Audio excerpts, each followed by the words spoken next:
Okay, so this is the start of our game. Welcome to Great Robot Shoot Guy.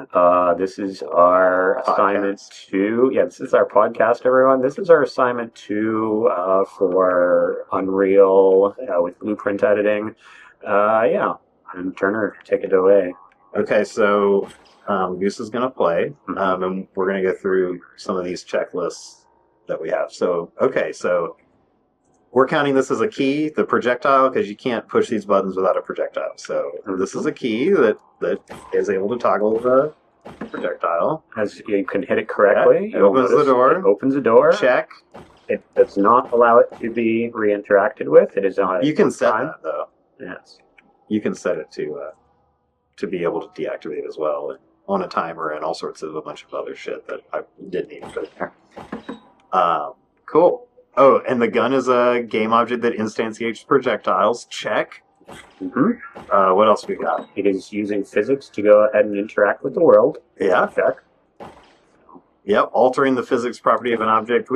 Yeah, there you go. That's doing that with the enemy. Oh, also there's an enemy. There's the coin pickup. Dropping coins, which are a coin pickup. Look, the top has a time. And did you see you have a health and coins? Yes. Those all interact with the thing. Check and check and check. If we get hit, there's an explosion, and we take damage. Also, all of these are using interfaces and event dispatchers and all that. So there's also an inventory system with the projectiles. We haven't gotten to the new projectiles yet.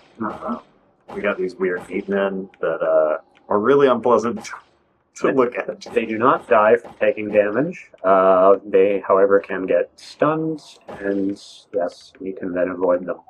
Oh, and they explode when they hit you, so another check. Yep.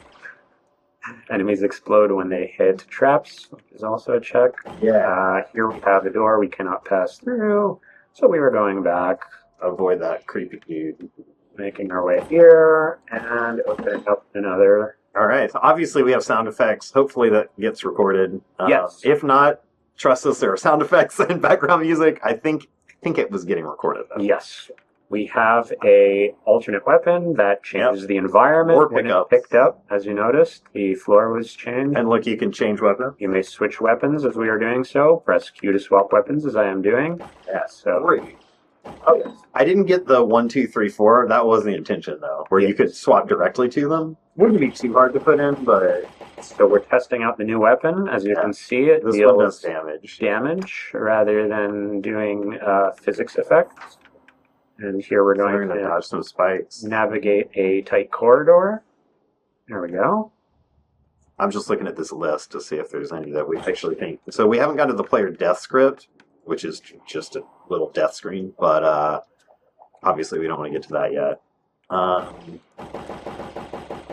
And then the win and lose condition, of course, we also like to use if you die.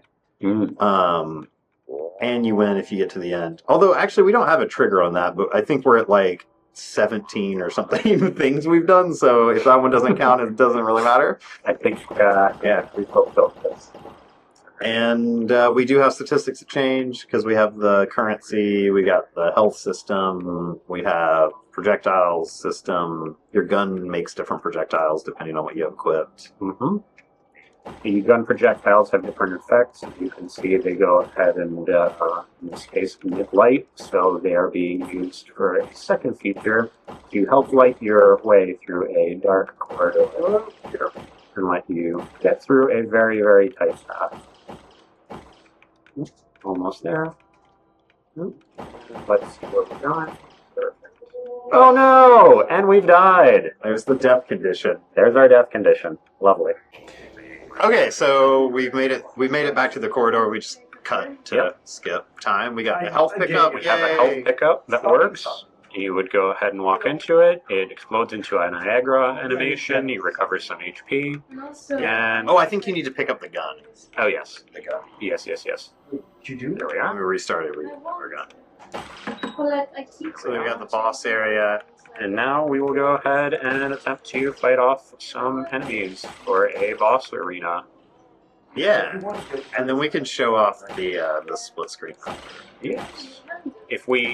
Say I wanted a helping hand here, I would go ahead and simply hit the drop in, drop out player function, Yeah. and I can have. Unfortunately, I don't have a gun because we don't have another projectile. It's at the beginning of the game instead of at the checkpoint. But yes, I do exist, and I can run into these with my face. there you go.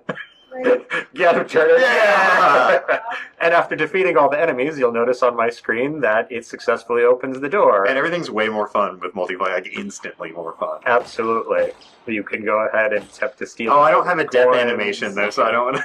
Oh, I don't want to die. that's You all do right. get to die, but we also, you can notice, we have different health and we have different coins and we have different projectiles, and so everything is. Acting independent of each Yeah. other, which is perfect. It actually works up to 4 players, but we don't have. Yeah. We don't have more controllers, but it does all work. And Actually, here is our win state. Basically, you get a congratulatory message and that you've unlocked a reward. the And winner is you. at this point, we will go ahead and enable our reward.